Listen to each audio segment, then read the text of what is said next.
High court high court ભારતના ન્યાયતંત્રમાં એક મહત્વપૂર્ણ સ્તર છે. તે દરેક રાજ્ય અને કેન્દ્રશાસિત પ્રદેશમાં સર્વોચ્ચ અદાલત હોય છે. ભારતમાં સુપ્રીમ કોર્ટ પછી હાઈકોર્ટ ન્યાયિક વંશવેલામાં બીજા સ્થાને આવે છે.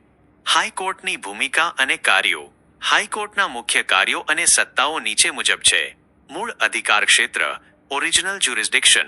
કેટલાક ચોક્કસ કિસ્સાઓમાં હાઈકોર્ટ સીધા જ કેસ સાંભળી શકે છે, જેમ કે લગ્ન, છૂટાછેડા, વસિયતનામું વિલ, કંપની કાયદા, કોર્ટના અપમાન, કન્ટેમ્પ્ટ ઓફ કોર્ટ અને સંસદ અથવા રાજ્ય વિધાનસભાના સભ્યોની ચૂંટણી સંબંધિત વિવાદો. નાગરિકોના મૂળભૂત અધિકારોના અમલ માટે પણ તે સીધા જ અરજીઓ સાંભળી શકે છે. રીટ અધિકાર ક્ષેત્ર રીટ જ્યુરિસ્ડિક્શન.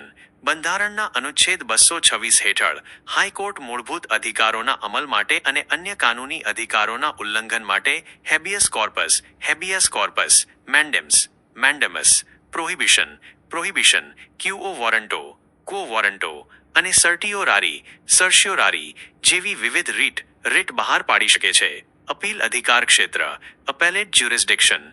હાઈકોર્ટ રાજ્યની નીચલી અદાલતો જેમ કે જિલ્લા અદાલતોના નિર્ણયો સામે સિવિલ અને ફોજદારી બંને કેસોમાં અપીલ સાંભળી શકે છે. નિરીક્ષણ અધિકાર ક્ષેત્ર સુપરવાઇઝરી જ્યુરિસ્ડિક્શન. હાઈકોર્ટ તેની નીચેની તમામ અદાલતો અને ટ્રિબ્યુનલો, સશસ્ત્ર દળો સંબંધિત બાબતો સિવાય પર દેખરેખ અને નિયંત્રણ રાખે છે. તે નીચલી અદાલતો પાસેથી કાર્યવાહીની વિગતો મંગાવી શકે છે અને તેમના કાર્ય માટે નિયમો બનાવી શકે છે. ન્યાયિક સમીક્ષા જ્યુડિશિયલ રિવ્યૂ. હાઈકોર્ટ પાસે કાયદાઓ અથવા સરકારી આદેશોની બંધારણીયતાની સમીક્ષા કરવાની સત્તા છે. જો કોઈ કાયદો બંધારણની વિરુદ્ધ જણાય તો તેને ગેરબંધારણીય જાહેર કરી શકે છે. Court of record. સુપ્રીમ કોર્ટની જેમ હાઈકોર્ટ પણ કોર્ટ ઓફ રેકોર્ડ છે. તેનો અર્થ એ છે કે તેના દ્વારા આપવામાં આવેલા ચુકાદાઓ અને કાર્યવાહીને કાયમી રેકોર્ડ તરીકે રાખવામાં આવે છે અને નીચલી અદાલતો દ્વારા દાખલા, પ્રેસિડેન્ટ્સ તરીકે તેનો ઉપયોગ કરી શકાય છે. તેને પોતાના અપમાન માટે કોઈને પણ સજા કરવાની સત્તા છે. ગુજરાત હાઈકોર્ટ.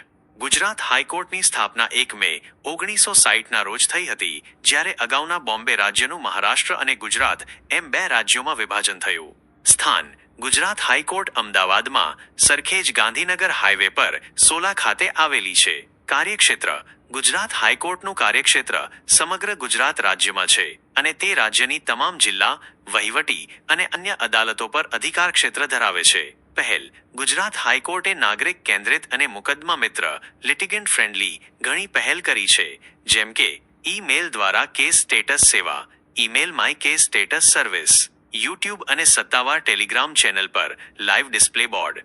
હાઈકોર્ટમાં ઈ-સેવા કેન્દ્ર. હાઈકોર્ટની કાર્યવાહીનું લાઈવ સ્ટ્રીમિંગ. જેલમાં બંધ કેદીઓ માટે નવી ઈ-સેવાઓનો પ્રારંભ. Video conferencing, e-filing. જો તમને ગુજરાત હાઈકોર્ટ અથવા ભારતીય ન્યાયતંત્ર વિશે વધુ વિગતો જોઈતી હોય તો તમે પૂછી શકો છો.